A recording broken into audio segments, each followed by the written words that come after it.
5 disturbing true new house horror stories. Story 1. As a fairly young adult, I had just bought my first home. It was a small house on the outskirts of town, and I was hoping to do some renovations over the years and then sell it for a profit. I was also excited to have my own space for once. The previous owner had left the house completely empty, with no furniture or personal belongings. I was moving out of a one-bedroom apartment, so I barely had enough stuff to fill a room. However, I managed to complete the entire move in half a day. In the end, the house still looked very empty, which I knew would happen, but it was a bit strange to live in a somewhat empty house. The first night was good, but I had trouble sleeping because of some noises the house was making. It was a fairly old place, almost 70 years old, and some renovations had been done, but the frame was probably just creaking and faint. That morning, I stayed in the house all day unpacking everything and setting up some things like the TV and all my kitchen appliances. By 8 p.m., I felt relieved that I had done everything I needed to do for the day, and I sat down and turned on a movie. A few minutes into the film, a big bang made the ceiling vibrate as if something heavy had fallen on the floor above. It took me by surprise, making me shudder. I had no idea what heavy thing could have fallen.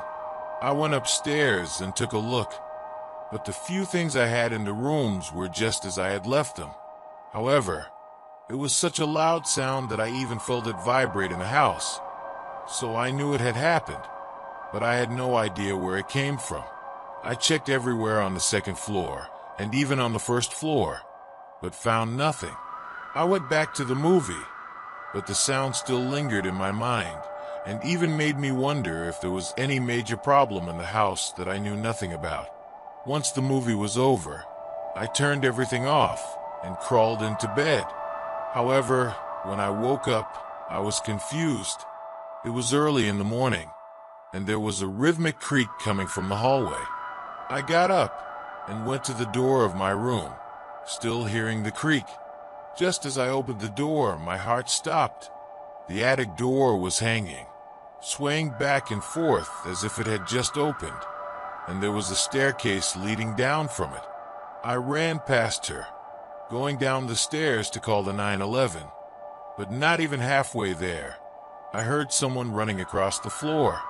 I froze in place as they opened the back door and fled. I quickly went downstairs and locked it behind them, then called the 911. While I waited for the cops to arrive, I checked the rest of the house, just to be safe. I climbed the old staircase to the attic and saw a surprising amount of things. Furniture, boxes, trash. Everything looked very old. When the cops arrived, they said that someone had probably been living in my house while it was empty. They assured me that they were probably gone forever, but to make sure to keep everything closed for a while. Whoever was living in my house hasn't come back, but I always get this scary feeling every time I come back from work, like someone might be hiding in my house right now without me knowing. Story 2. This happened to me a couple of years ago after I rented and moved into a new house. The first week went by quickly without problems. I unpacked, bought some new furniture, and arranged everything the way I wanted. The main reason I moved there was because I got a job from home, so having a quiet place to work was important. This house was away from the others and provided me with a quiet working environment. One morning after breakfast and sitting down to work, there was a knock on the front door. I walked up there and opened it. He was my landlord. He was smiling and asked me how I was. "Yes, I'm fine, thank you," I said, still not understanding why I was there. He tried to make small talk for a minute before saying he was just coming to check on me, and then left. I went back to work, but that was definitely weird. I didn't mind him being nice, but he could have texted me instead of showing up at home unannounced. The rest of the day passed, and I forgot about it. After dinner, I went out for a walk down my street. My neighbors' houses were quite far apart, so I never had a chance to see the other houses in the neighborhood. I walked for maybe half an hour and then came back. As I turned the corner toward my house, I saw a car parked on the side of the street. It wasn't directly in front of my house, but there wasn't any other house nearby. As I drove past it, I realized it was the same car my landlord had in the driveway when he showed me the house, but there was no one in the car. I quickly climbed up the driveway and entered the house. I looked out the windows trying to see if it was in the garden or something, but I didn't see it. I wasn't really scared, but I felt uncomfortable and strange about the situation. I had just walked around the neighborhood, so I didn't know where else I could be, other than in the house. After a while, I stopped looking because I couldn't see anything. It took another hour or so until there was a knock on the front door. Looking through the peephole, I saw that it was my landlord again. I sighed angrily and opened the door. He was smiling again, asking how I was doing. "Yes, I'm still fine. Thank you. Could you make sure to let me know the next time you plan to come?" I said politely, trying not to be rude. He apologized and said he just wanted to make sure he was happy with the place. I smiled and said I had to go back to work, then closed the door. Something about that interaction, the way he talked and looked at me, was really creepy. Obviously, the guy didn't understand social cues, but I don't know. It just made me uncomfortable. I went to bed that night thinking about the best way to tell him that I want him to leave me alone.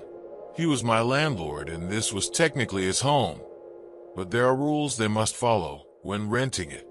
I fell asleep still not knowing what to do, but I was woken up shortly after. It was well into midnight when a knock on my door forced me to get up. I turned on the lights and went downstairs, thinking all the while that if I was the landlord again, I'd be furious. I looked through the peephole, and sure enough, it was him again. I opened the door. "What are you doing here? You can't be here right now. You need to go," I said firmly, barely holding back my anger. That's when I saw that he was carrying his sports bag. He explained that he needed to make an immediate repair to the pipes in the basement. He said he had an alarm connected to his phone that rang indicating there was a small gas leak. However, none of the alarms sounded in the house, so this was really suspicious.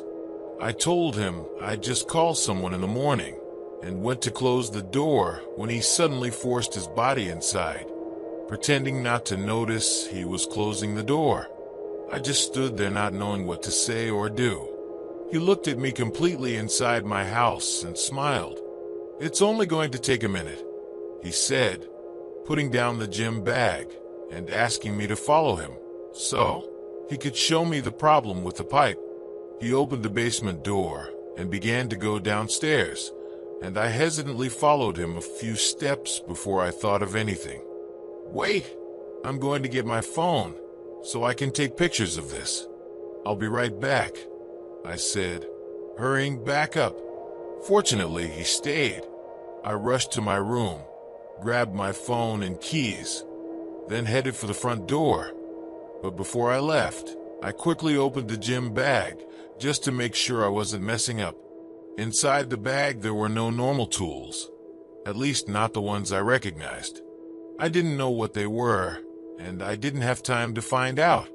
I heard him climb up as I ran out of the house and got into my car, driving away. I called the police while driving to a nearby parking lot. What happened after this still bothers me every day. My landlord was still there when they arrived, however.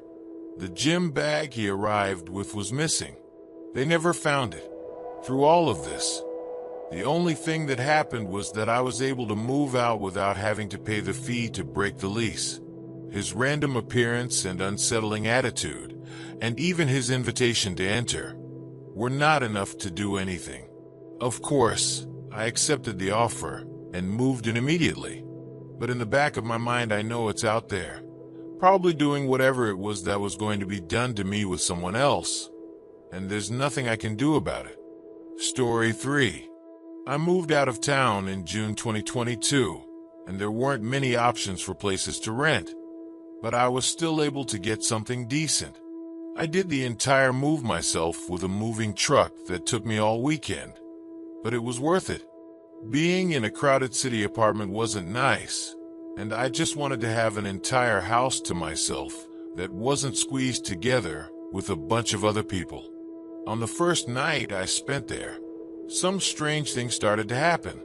I was unpacking the boxes in my bedroom when I heard my phone get a notification from downstairs. I went downstairs and picked up my phone from the kitchen counter. It was a text message welcoming me to the neighborhood, and it was from an unknown number. I hadn't met any of the neighbors yet, and I already had my landlord's number saved on my phone, so this was pretty creepy. I didn't respond and just continued unpacking. When I was done with my room, I went back downstairs and started in the living room. I mounted the TV stand and finished connecting the sofa. I wasn't trying to do everything in one day, but I wanted to do all the essential chores so I could enjoy the house a little more. The last thing I needed to do for that night was the toilets. I picked up the box and packed some things in the downstairs bathroom and then went to the upstairs bathroom. As I was organizing my things, I heard my phone receive another notification. I was a little annoyed, thinking that it was that same unknown neighbor of mine. I organized for another minute and then went downstairs. I walked to the counter and then to the couch, but my phone wasn't there. I looked around, but I still couldn't find him. I'd swear I left it on the counter, but I was tired and thought I must have misplaced it. I checked all the bathrooms, but found nothing. I poured water on my face to wake up, and then thought it would show up soon anyway, and just continued to organize my bath.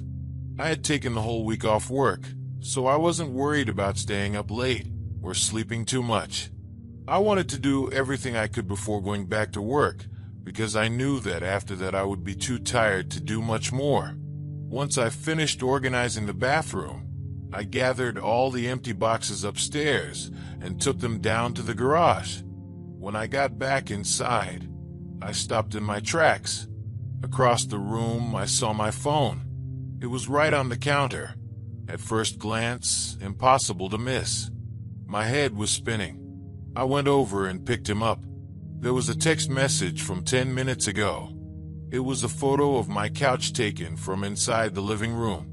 The couch was fully assembled, so this must have been taken right after I went upstairs. I quickly turned around, scanning the room. I opened all the closets and looked behind everything. The house was still mostly empty, so there was nowhere to hide. I was panicking, questioning everything. At one point, I even walked over and stood exactly where the photo was taken, right in the middle of the living room. It wasn't until then that my head started working again, and I realized I needed to call the police immediately. I opened my phone, but immediately received another text message.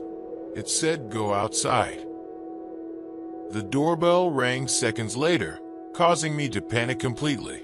I ran upstairs and locked myself in my room and called the police. More and more text messages came in demanding that I get outside. They knocked on the front door, and then everything went silent for a minute. No texting, no movement outside. Then I heard faint footsteps walking around the house. They reached the backyard and reached the yard, but then silence reigned again. He was silent until the police arrived. They searched the entire house inside and out, but found nothing other than a couple of shoe prints. But they could have been from anyone, as the house had been seen by a lot of people before I moved in, and I hadn't had a chance to clean the floors yet. It really scares me to think about how I never heard them walk away. The most disturbing part, though, is that they were inside my house, taking pictures and everything, and I had no idea. I've been living in the same house for almost a year now and haven't encountered any more situations yet. But how would I even know? They could be stalking me right now without me knowing. Story 4. When I bought the house I currently live in, my next-door neighbors showed up right away and were very friendly. My house is in front of the water, on a canal. I wanted a waterfront home because I have a boat, so it was an obvious choice to have the convenience of keeping my boat on the water in my backyard. However, a house on a canal means sacrificing privacy in the backyard, as the house facing the canal, for me, looks directly into my yard from the other side. From the beginning, even when I went to see this house for the first time, I didn't really like the house facing the canal. It seemed like she hadn't been well taken care of and was a little unpleasant when sitting in the backyard.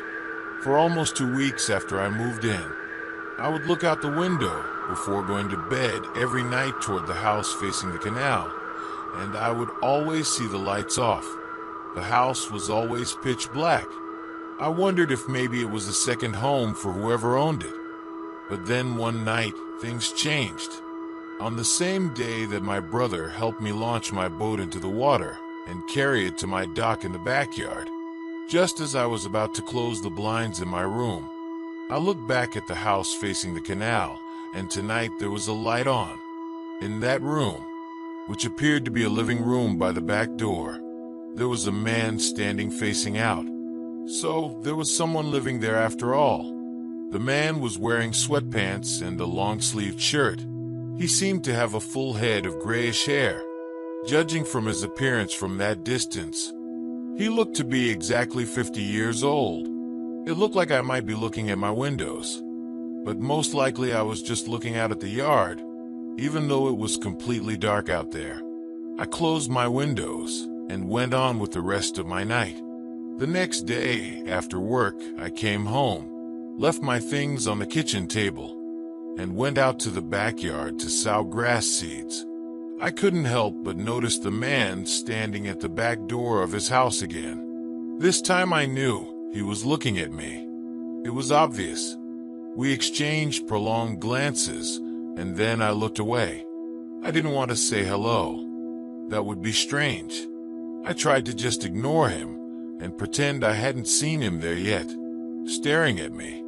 I felt like I was doing something wrong being in my own backyard. One day, I invited my friends to take the boat out, and both on my way out, and when I returned, I didn't see the man at his door. I had only seen him twice so far, but I was already paranoid every time I was outside and always looked towards the house across from the canal. A few nights later, I looked out my bedroom window again.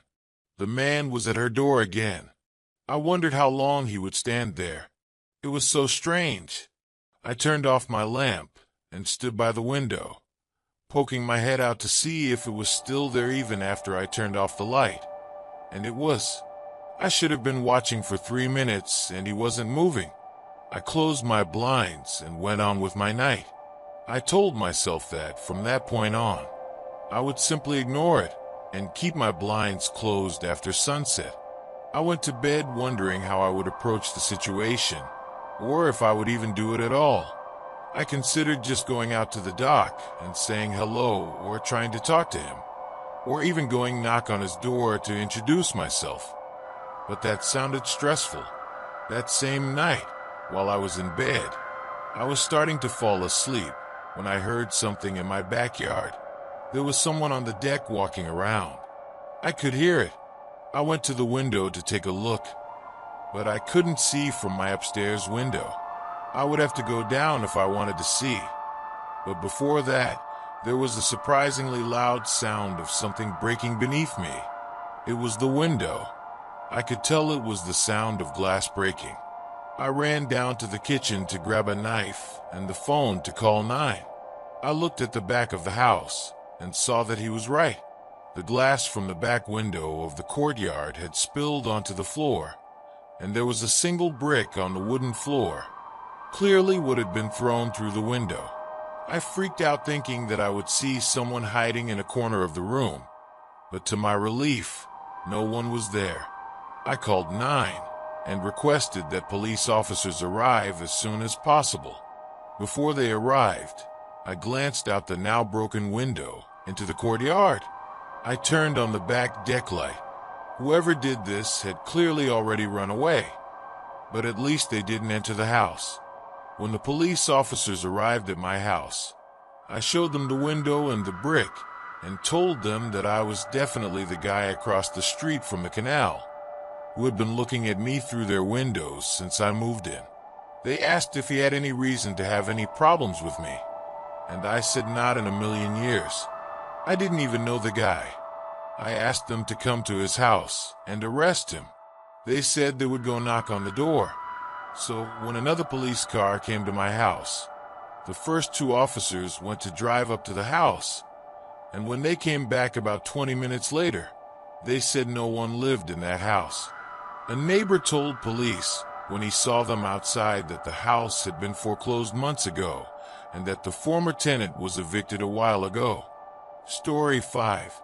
My name is Valeria, and I recently moved into a charming 2-story house with a mezzanine located in Veracruz, Mexico.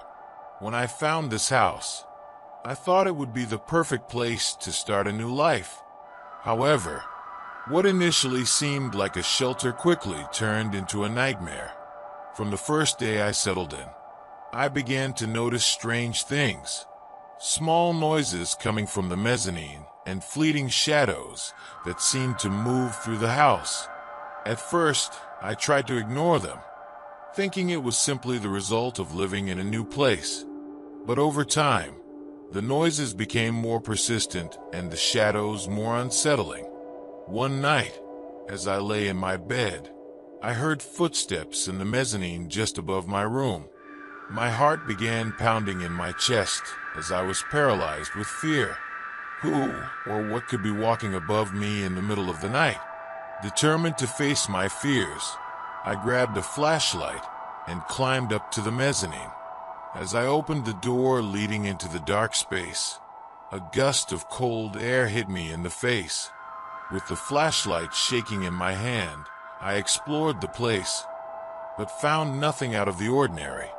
I told myself I was probably just imagining things and went back to my room, trying to convince myself that it was all in my head. However, the strange events did not cease. Each night, the noises in the mezzanine grew louder, and the whispers seemed to whisper my name. I began to feel watched, as if someone was watching my every move in the house. One day, while I was in the kitchen preparing dinner, I heard a knock on the back door. I turned nervously, expecting to see one of my neighbors, but instead, I found only the door closed and the echo of my own heartbeat pounding in my ears. Determined to discover the truth, I began to investigate. I checked every corner of the house, from the basement to the attic, for any signs of intrusion. That's when I found it. A small hiding place hidden behind a wall in the mezzanine, large enough to hold a person. With my heart in my throat, I opened the door of the hiding place, and what I saw took my breath away.